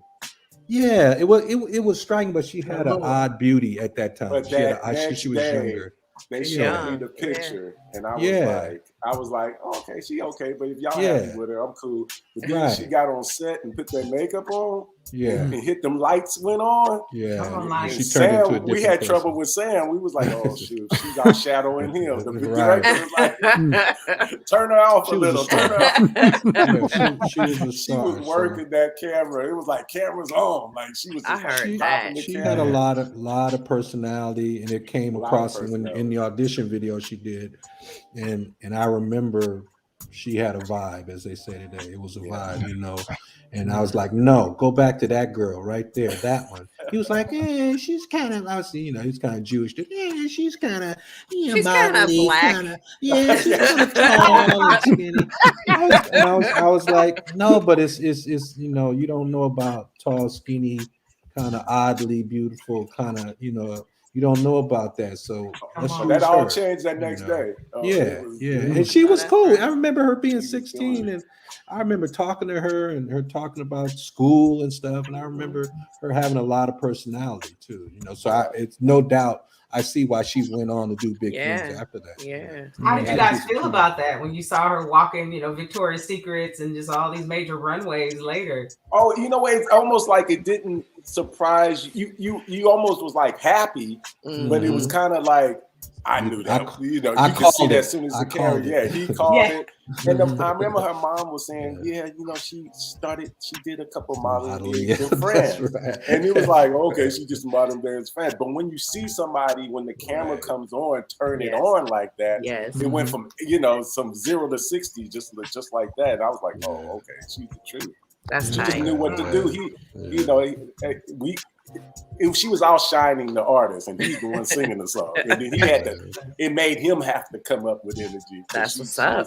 Same thing with Naomi, when she was doing the Michael Jackson video. Yeah. Step it up too, because Naomi was serving the people. Serving. And it's just the eyes and the body language, because they wasn't, singing or dancing really. It was just them on the camera. But you realize it is a skill behind it. Yeah. I bet you guys had a lot of fellas who wanted to be in your posse back in the day, huh? A lot of you know what? We really didn't roll like that. We kind of, me especially. I'm a Ronan. Denny is very social. He got the big smile. He got the deep voice. I'm a little more, sulking kind of to the side, doing my thing. But we never roll with like a whole bunch of people out in public. We work behind the scenes with a lot of people, but but even the studios would be just the artist and us and the engineer or whoever's there in the position. We didn't really have like people hanging out watching sessions and stuff. You can't get no work done that way. Right. I had to climb through the window to try to get in there because I was just Fort Knox. And that's why God didn't allow me to be a producer. As I said, I didn't know they were on their second record. I didn't even know that Denny and I have been friends. I didn't even know what he did other than lose to me in Madden. That's all I knew. I used to spank you up in ping pong though, Russ. You got hella mad. You got hella. You wanted to whoop me. You wanted to whoop me, but you had to check me because you knew I knew karate. You had to stop for a second. He wanted to chase you around the table, right? Hold on, but I gotta tell the truth because we were playing ping pong and all we had was an 8-foot table and we put it in a ping pong net. So the ping pong table was about this big. It wasn't even regulation.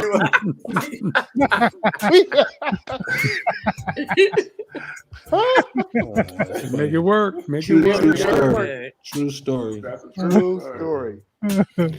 All right, but look, I'm only shutting this down because we've had you here tonight longer than I promised you we would. So I'm trying to do the right thing and just see if we can get you for a part 2 for real next week. I'm serious. I got nobody booked next week. I'm just saying, but I got people booked the week after that and the week after, so it would be like April before I could get back to you. I'm just saying, but let your conscience be your guide. I mean, it's only your fans and your friends that are out here watching. So. But thank you very much. Sell it. Thank you very much. You see, I'm looking down. I ain't even looking in the eye. But I'm saying it's just dirty. I know it's dirty. But we thank you very much, man. I mean, I feel like I've known you guys forever. Obviously, known your music forever. It's good that you're reconnecting with Russ and with Tracy and with Ryan and with CJ. And the people out there were loving it and watching it and having a great time. So thank you again very much, fellas. And I hope you had a good time, too. Oh, there's the applause. That's a frying chicken. Fried chicken again. Fried chicken. All right. Thank you guys for having us. We really appreciate it. Thank you for uplifting the music and keeping our kind of music and our writers and artists out front and recognized. Thank you guys. Absolutely. Yeah. That's what this show is all about. So tell all your friends, man. That's what we do on this show every Tuesday at 7:00. All right. Hopefully again next Tuesday with you. That's all I'm gonna say. Okay. So we'll see y'all next week with another episode of IRTS Live. Peace out. All right, man. IRTS Live is I Remember That Song live. IRTS Live is music plus conversation plus education plus fun. Join us every Tuesday at 7 p.m. Pacific. Watch the IRTS Live team talk about music from your favorite artists. And we've got celebrity guests too. Created and hosted by Jerry Dove and joined by a team of the industry's finest. Put IRTS Live in your favorites right now, and we'll see you next Tuesday at 7. Are you uninsured? Lifelong Medical Care, the East Bay's largest community center health network, can help you enroll in health insurance purchased through Covered California with cost savings provided by the American Rescue Plan. Lifelong now delivers services through 14 health centers, urgent care centers, 4 dental centers and 2 dental vans, 4 school-based clinics, 13 supportive housing sites, 5 street medicine teams, a partnership with the new LGBTQ Center in Oakland. If you are uninsured, you may be eligible for financial help and tax credits if you purchase health insurance through Covered California. Call Lifelong Medical Care at 510-981-3250 or visit lifelongmedical.org. IRTS Live is brought to you by United Players. It takes the hood to save the hood. Lifelong Medical Care, offering free vaccines for everyone 12 and over. Call Lifelong at 510-549-5454 or visit lifelongmedical.org. C-Dove HR Consulting Group, the human resources specialist, providing personalized service to building a better tomorrow. Enjoy the difference. This episode is powered by PlushLifeMedia.com. Let us remix your digital presence. Hey, we've got gear. Visit IRTSShow.com for coffee cups, caps, t-shirts, and just added IRTS Live mouse pads. Founded by our own Ryan Nicole. Check out Haven, a cultural media production and distribution initiative for housing justice. Find out more at havenprojectoakland.com. Join DJs Big Russ and CJ Flash for the world-famous show live Fridays, noon to 4 Pacific. Catch them on the following social media platforms. And if you'd like to join us as a sponsor, please email us at info@irtsshow.com.